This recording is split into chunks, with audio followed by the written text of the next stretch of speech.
A very warm welcome to this short and snappy 30-minute session where we're looking at communication with Google Workspace. And I'm particularly excited after doing various webinars all by myself that we've got an amazing panel of educators joining us today. So welcome Sonia, Zee and Bukky, who are going to be talking about their own experience in their own schools of kind of using Google Workspace for communication. And we're really lucky as well because we have Sonia, who's a primary head teacher. We have Zee, who's IT support across in a secondary trust school. And we have Bukky, who's primary and also has various coaching roles and support roles as well. But I've done a really bad job of introducing you all, so I'm going to pass over to you to say hi. Feel free to obviously unmute and join us. And welcome. I hope you're all well. And Sonia, do you want to start off by giving a better introduction than I've managed so far? Hi, Ben. Thank you. Hi, everyone. My name's Sonia Megan, and I'm the head teacher and digital lead at Woodlands Academy School in Ealing. And we have been using Google Workspace just since before the start of the pandemic. So just in time. Yeah, very much so. Thank you, Sonia. Zee, over to you. I'm Zee Mirza. I'm an IT director for a high school in Southgate, Manchester, and we've been using Google for approximately 5 to 6 years. And my role is predominantly supporting teaching students from a technical perspective, but we do get involved with a lot of the teaching and the communication as well. Awesome. And Bukky, over to you. Hi, my name is Bukky Yusuf. I'm a senior leader in a secondary setting, Ben, I have to say. And I also describe myself as an EdTech advocate. So I'm involved in various aspects of EdTech. Within my school setting, we've used Google Workspace for over 2 years. But it's only during the lockdown that it's really come into prominence, so that we've actually used it to try and enhance the teaching and learning. Yeah, maybe like many people, I've kind of watched your contributions to the EdTech world very fervently over the last few years, and it's obviously a pleasure to be working more closely with you on this as well, and everyone else. So when we talk about communication with Google Workspace, it's probably very easy to say, Gmail, and we'll talk about chat a little bit, but we're actually going to go much beyond that into some of the really effective ways that Sonia, Zee and Bukky have allowed communication to not be an onerous task and be something that ideally doesn't get in the way of teaching and learning and kind of really getting done what you want to do. So what I'll do first of all is quickly talk about, there's been a few updates coming to Google Workspace. So what I'll do is I'll just quickly bring in my Chromebook screen and I'll talk about a couple of things, and then we'll really delve into the ways in which Google Workspace has been used across Sonia, Zee and Bukky's schools, and we'll give some examples of that as well. Just to say, if you've got any questions, please do add them in the comments, and we'll try and get through as many as we can. So I'm just going to switch over, and actually what I've got open here is Google Chat. Google Chat is part of the Google Workspace core offering, and what it allows you to do is have a kind of bit more of an informal chat. While I would suggest this is off for students, it can be on for teachers and can provide that way to kind of communicate quite quickly and effectively. The reason I wanted to quickly bring it in is that what I've done here is under chat, we've got like individual chats with individual people. But what you can also do is you can create rooms. So I've created a year 2 room. I've got sort of 3 colleagues in there with me. And one of the things that can be quite useful is the ability to add in documents that you're working on. So just by that click on the Google Drive button under recent, we'll find, hopefully, a curriculum overview document, which I can throw in and say, hey, let's plan some curriculum. And I can throw that in there. And you'll notice that just like all good Google tools, it's going to prompt me like, whoa. You haven't given these people access to the document, and it will prompt you to do that. Same with Gmail as well. When you send a Google Drive via Gmail, it will nudge you to share it in the right way. And the bit that I'll just mention before we bring in the rest of the guests is the new way that chat and Gmail and Google Workspace is going is that everything can kind of be done in one space. So this option here allows me to open up this document within chat.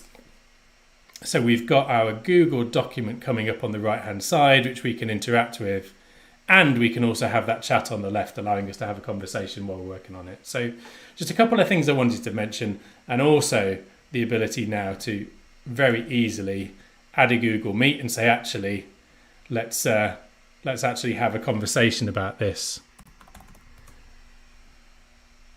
And in we go. And I think Bukky's going to mention something similar to that later on in terms of the use of Meet for those kind of ad hoc get-togethers and things like that too. So that's just a quick one I wanted to make you aware of, some of the changes that have happened. I know chat isn't used extensively all the time by schools, but there's some nice opportunities for teachers to work together effectively.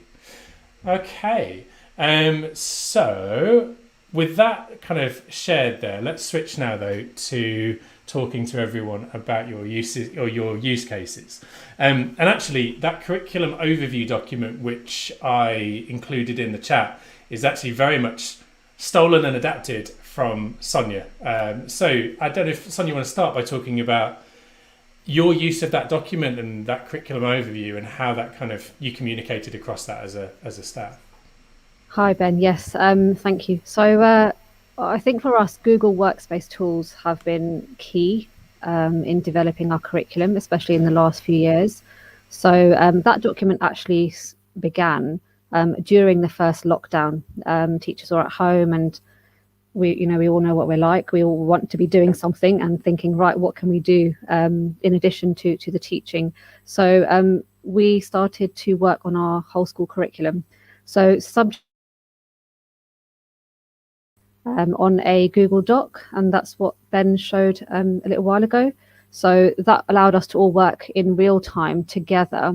So although we weren't able to be in the same room anymore, we weren't able to discuss things, it actually felt like we were in a room together with the big sheets of paper. We were able to change things. We actually were on a Google Meet at the same time. So we were on a call, we were also working together, and it really meant that everybody could actually discuss things. So I'm not sure if you're all aware with how Google Docs works, but there's a comment feature. So we were able to actually communicate via the comments and say, actually, would this subject work? Would this text work in this subject? Or actually, what do you mean by this? And it meant that although we would work together, live working, also, if someone had to go or wasn't available, they were able to just still have that discussion and that dialogue. We could keep going during that time. And it was a working document. So it really saved on, doing something, saving it, uploading it, sending it as an attachment, downloading it again. It just made things so much easier. And we could really collaborate at a time when we were so apart. Yeah, I think having that one place to go, and obviously Zee and Bukky, feel free to jump in at any point. I know you've kind of got lots of examples that are relevant too. So I've just added a comment there on the doc that's shown. So I highlighted some of that text, and I was able to directly comment using the @ to Lawrence and say, hey Lawrence, can you jump in? And because of that comment, he will obviously get a notification. That will come through to your email by default, but there are some other options that you can do as well for where those notifications come in. And what was really fascinating about this document for me, I've obviously seen the actual version with the comments down the side from your teachers. I obviously took a version of that for today, rather than kind of giving away all the insights from your teachers. And you can see how that builds together. I was a little bit cheeky as well, actually. I added in some additional links. So here's a link. And one of the nice things about links in Google Docs is that they actually kind of show up the web page. So it's a nice way to kind of build out that kind of environment as well. And actually one of the newer features, if I just have a go, is if you put an @ anywhere in the document now, as well as kind of being able to reference people, you can also bring in documents. So let's stick with my Forever Plastics theme. So if you've got a document there that you want to use as maybe the template then you can throw that in directly using an app now, which is quite a nice little additional feature to have a look at too. Ben, can I just jump onto that as well? Of course, yes. We found it really useful in the sense that when our senior SLT members were doing learning walks for classes, if they were writing feedback and whatnot, they had a general template and they could link those to other files without having to go and kind of look for them and search for them. And it made it really useful to really kind of centralize a lot of the planning, and that information could then form a feedback for staff members. And it worked really, really well. And that feature has been a godsend for us, to be honest. So it's worked quite well for the school. So when senior leaders are going out and about and doing those things, are they like just quickly typing into a doc on their device and then sort of sharing that elsewhere? Yeah. So usually it used to be all handwritten, to be honest with you. And then we went down the evolution of using Google Forms, and that compiled into a Google Sheet. And that information always became standard for everyone who was doing the walkarounds. And then in the Google Sheet, they could go back and fill in additional information. And then with this feature now, which we're looking into, will then link up to a personal feedback criteria for each member of staff. And SLT, when they gather around and they'll look at this kind of feedback, it's just a case of clicking on the person's name and a link to that particular teacher, and they'll have all the information there for them without having to go and search for it. Yeah, it's something that we've seen over the last few years, is that like some schools might have systems dedicated to that kind of thing, but actually there is an opportunity to kind of almost sort of build it yourself with free tools. Absolutely. Yeah, absolutely. And free up budget for targeting on the things you need. And as maybe Sonia particularly will be aware, that budget's not sloshing around for senior leadership teams, which we're all very aware. Can I add to that? Oh, sorry, Sonia. No, Bukky, carry on. I was going to say, can I add to that? The point you've raised, Ben, is that it really simplifies things. One of the things that, like I use EdTech in various ways, but not everyone is confident. And obviously, with the pandemic, we had to utilize the tech in whichever skill we had. So I think to ensure that it continues beyond the pandemic, it had to be simplified and also relevant. So doing this in any example I use is the most simplistic way, because it means that anyone can access it, and there's going to be continuity in its use, as well as there's a specific purpose for what we're actually using it for as well. Actually, on that, Bukky, you were saying that as a school you've had Google Workspace, but it kind of maybe sort of came more to the fore back in March 2020. Mm-hmm. So are there things that you've used through lockdown that you think are going to be maintained afterwards? Absolutely. So again, I'd say nothing, nothing really out there, but Google Meet. So I work on a part-time basis, and a number of other staff as well who work on a part-time basis. So we're not always on site when we need to have key and relevant meetings. I work in a special school as well, so sometimes we need to have meetings and share information as quickly as possible, so that it informs our planning, or they're aware as when we come back on site of certain issues. Now, before, I used to miss out on a number of different meetings, or have to have a phone call to try and catch up. I can now be anywhere within reason, so long as a decent Wi-Fi connection, still engage and actually hear things on a first-hand basis. So so things are not getting lost in translation, and it instills that sense of communication that whether you're on site or not, it can continue, and you're still part of the school. And I think it's really powerful, and that will continue. Even for students as well. We have students who now say, well, I'm not going to be in a particular day, but you can still teach me through Google Meet. So the fact that they're taking ownership is really powerful. Other things as well that we're going to continue is the use of, say, Google Sheets. We, in our school, we don't have any flashy software to say, reports and things like that. We use Google Sheets to collate data on a termly basis. But we have the admin person who presets drop downs. So, for example, we could actually choose the qualifications. We could actually choose whether they're working on higher tier or foundation tier. We could even select the grade that they're actually working at. And it saves so much time, which therefore it reduces the workload, but also aids our workflow. And for someone like me, who I work across devices, so again, as I said, I work on a part-time basis, I may start something at school and I can easily pick up on my mobile or tablet and continue with where I've left off. So it's really streamlined the processes, and we've all now seen the relevance of it. The pandemic highlighted the fact that this is something that can save us a lot of time, so long as we're clear about why we're using it, and that means that there's going to be buy-in and therefore a continued use of it. There's really a couple of interesting points you make around. We had a situation where everyone was not everyone was at home, let's be clear. But lots of us were at home, some people in school, and therefore the necessity was to use it.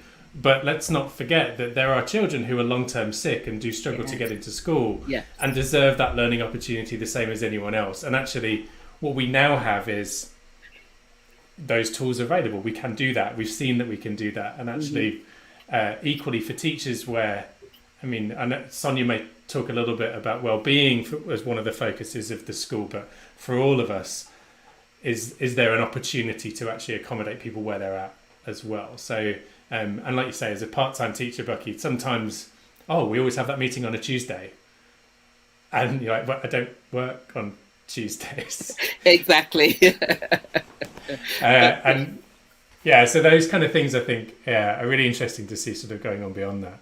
And I'm hastily just trying to set up a couple of examples. You mentioned a sheet there with a nicely set up sheet, and I know Zee would happily talk about a nicely set up Google Sheet as well, for just allowing you as an educator to not have to spend more time than you need to on those type of things. I think that's a great example too.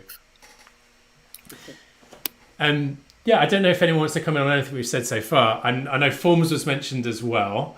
And actually, there's probably a lot of forms examples of saving time and making communication easy, which is something we might want to sort of touch on. I know, Zee, you've got a fairly well-established set of forms and sheets that kind of allow you to do the communication piece. Is that right? Yeah, we use forms as a number one tool to capture information, really. It seems to be the foundations for a lot of information gathering, whether that be through staff members or even students.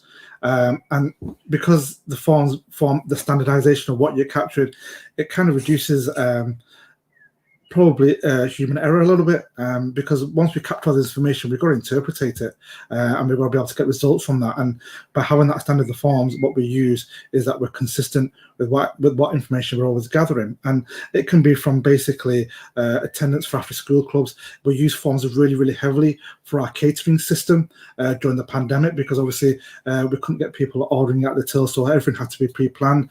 All our students, all our parents use Google Forms to choose meals for their children at home anytime, like literally any part of the day, and that was then gathered in Google Sheets, and that was shared with the catering team. And before lunches or break time meals were set out, that information, what they need to do, was all gathered through Google Forms and interpreted for Google Sheets, and that was provided to the catering team, and they had absolutely everything they needed.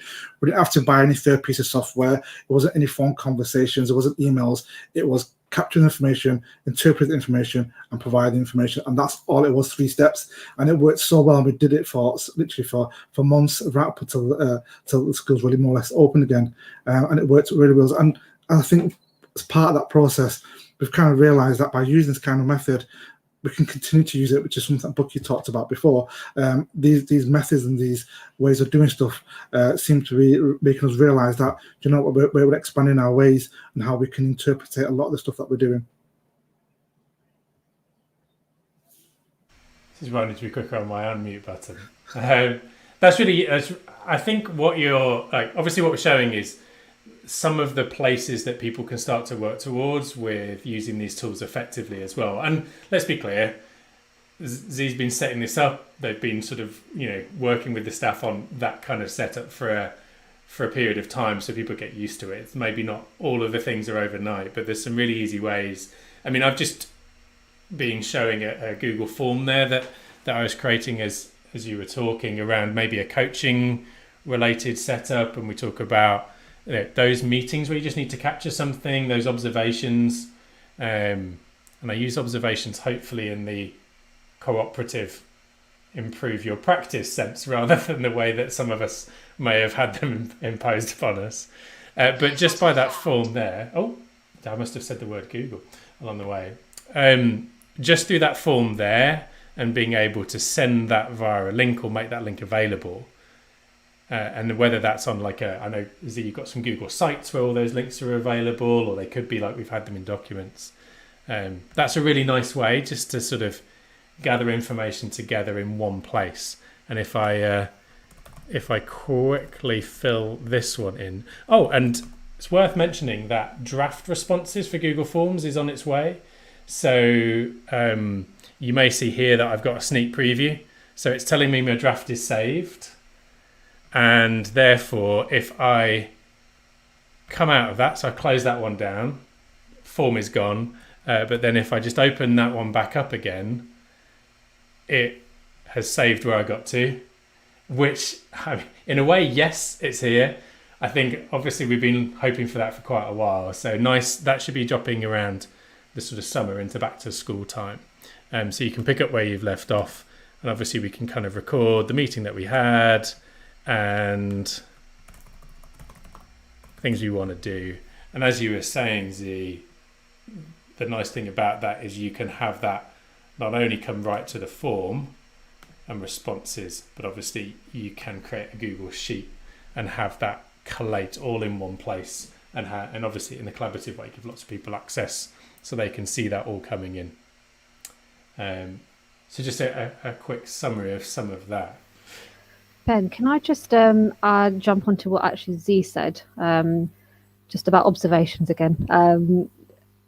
So Zee, you mentioned that in your school everything was done by paper, observation and monitoring. So in my school we actually did use technology. We did type these up, but again, it never actually happened because we would write them on paper. We'd have to find some time to get them typed up, then send them to the relevant people. Whereas having Google to do that on a Google Doc just means we can take those devices into the classroom, and if it's two people observing, they could both work on that same document, and it will be in the drive in the relevant place. Again, you don't have to email that. So it's just really reduced, I'd say, as a senior leader, my workload as well, which has been excellent. You can never have enough time. No, no, there's always that case. And you say about kind of finding things as well. I don't know if anyone has any little tips or hacks for how they make sure everything is at their fingertips. While Google Drive has a great search function and you can search within a document, I don't know about you, but my little hack was always to bookmark in my browser the documents I want to find all the time. And actually what I do at the start of a day's teaching was I'd bookmark all the things I wanted to have, and then it was just a case of kind of, quickly shifting to open them up for the next lesson. So that bookmark there is a nice way to do that. And I might just need to make sure under bookmarks that I show my bookmarks bar so you can see that indeed has appeared on my bookmarks bar and nice and easy to find. So there's my little tip or hack along the way. Can I add to that, Ben? What I've done, and again, it's part of a training, I have to say, so plug to the training that yourself, Lawrence, and Wendy deliver, is pin. I now pin particular tabs that are open, which is great because I tend to shut things down by accident and what have you, but knowing it's there and it's not going to get lost, particularly throughout the day, is a really powerful way of actually enabling me to set my work up for the day. Yeah, that pinning bit, which a lot of people only figure out once they do the Google Educator Level 1, and it tells you pin the exam tab, and you're like, well, I'm using that again. The other one I use quite a lot is when you get to about sort of 50 tabs, about halfway through the day, is right-clicking and closing tabs to the right. I'm very conscious of, do I really want to do this right? I'm going to go for it. There we go. And that kind of tidies everything up and makes it neat and tidy. But yeah, the pinning means it's unlikely that you close it accidentally along the way. Any other tips? Can I give my hack? It's not basically my hack. I actually stole it from a member of staff, and it was in the early days of Google, and I found a teacher that was just using it in their class, and what they were doing was basically pasting the URLs for all the documents that they were doing on their day, So, for example, if they were doing any pieces of work or they had a slide, a sheet, a doc, they actually pasted URL into the days they were using it. So all they did in the first thing in the morning, they load up the day and they had all the URLs for those lesson periods at that time slot. And it works really, really well. And basically, if anyone wanted to cover a lesson or anything like that, they could just share the calendar. They knew exactly the file that they were using, sort of thing. And it works really well for that teacher. And it was a great hat to have, to be honest with you. So I absolutely loved it. Was that through Calendar, did you say? Yeah, so they literally could just paste URLs into the comment pad. Obviously, they made it private to themselves, but it worked brilliantly for that particular staff. That's a nice little addition I'm going to be having a look at. So yeah, I mean, you'll notice, I've got a bit of training tomorrow. Because obviously, yeah, you can kind of add attachments and things straight from Drive, but they just pasted the link in and then poof, it opens up. And you can obviously get little reminders, can't you, as well, that it's coming, which is a nice little bit as well. So here we go. Let's add the attachment of this one to our meet. And Lawrence is my default go-to for all of these, you'll notice. There we go. And also the nice thing about that is if you add other people to it and I go to save, it will also prompt me if they haven't already got access and send it over. Hope Lawrence isn't checking his email too much now. He's got lots of things coming through. Okay, we are coming towards the end of our very short and sharp 30-minute session. Obviously with communication, there are some tools that can help. But I think the sense I get from speaking to you all is that it's getting the team kind of on board with an approach. It takes time to find those ways that work for you. And it doesn't sound like any of you are doing it exactly the same way with Google Workspace. So that's the bit I just wanted to kind of finish on. We've shown a few examples of the tools, but there's always a danger of getting a bit too tool-centric with EdTech. So if I just finish on kind of around the team, around the teams that you're working with, the people that you're collaborating with, was it an easy transition to working in the way you're talking about collaboratively? Any kind of advice for people who maybe seen some things they want to start implementing, but how do you take people with you? And if someone's used to working in a different way, like how have you managed those types of situations? And Sonia, if I start with you and kind of the curriculum approach that you've taken. Yes, so I'd say taking people on board. Like I mentioned a bit earlier, we began our Google journey during the lockdown, just before. And the curriculum work we did around teachers, they could instantly see the benefits from all that collaborative work that we did together, which was really, really useful. It was almost like I was learning and I was teaching them during those Google Meets together. And they were really impressed with that. When it comes to my support staff in the school, I didn't necessarily get to work with them until we came back into school. So I found that when I started to train support staff, it was all about showing them those little wins. So what little things can you do? And it was like Bukky said earlier, it's not about, going really technical and doing overly complicated thing. It's about the little things. So we haven't mentioned the automatic saving with all the Google products, but I would say that was a really big win for a lot of the staff. You don't have to think about where you saved things. We know that they're going to be available in our Google Drive because we've moved all our teacher resources. They've all been moved to the Google Drive, and with support staff especially, being able to access things on their phones. So if they're not able to make a meeting, I would say, right, don't worry, the minutes will be up there, you can access them. And I've also had members of staff attend meetings from the bus. So little things like that really supported well-being. And again, I think there was one situation where I had a member of staff, a support staff, who came and she was really worried that she had written over somebody else's document. And when I showed her how to go into version history, and we could simply just, go back to a certain date and it was all back again, I think that was a big win. But yeah, I think it's working with staff and working with them slowly, showing them the examples, doing a little bit at a time, and showing them the benefits and how it supports the children in the long run. That's really worked for us. And I have to say, yes, maybe I had a little bit of resistance in the beginning, but taking them with you on the journey is key to get everybody on board. And I've now had people who may be a bit resistant in the beginning actually come to me and say, oh, I really enjoy using this, or I really love using Google tools.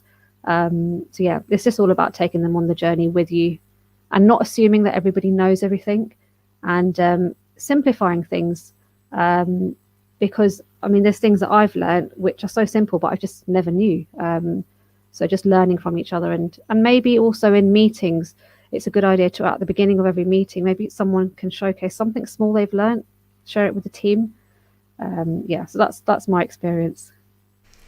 Yeah, very early on in my kind of first training session to staff, I learned the lesson the hard way that it doesn't have to be complicated. No. And it shouldn't be. If it's, and you say that with a lot of tools, like if it's complicated to learn, then maybe it's not a great tool. No. And Google tools are so accessible. I think that's the key thing. Like I mentioned, the phone, from a laptop, from a desktop, the drive being accessible by everyone. So I think it's really about playing on those positives and how it can help reduce teacher and staff workload, which has been key. Absolutely.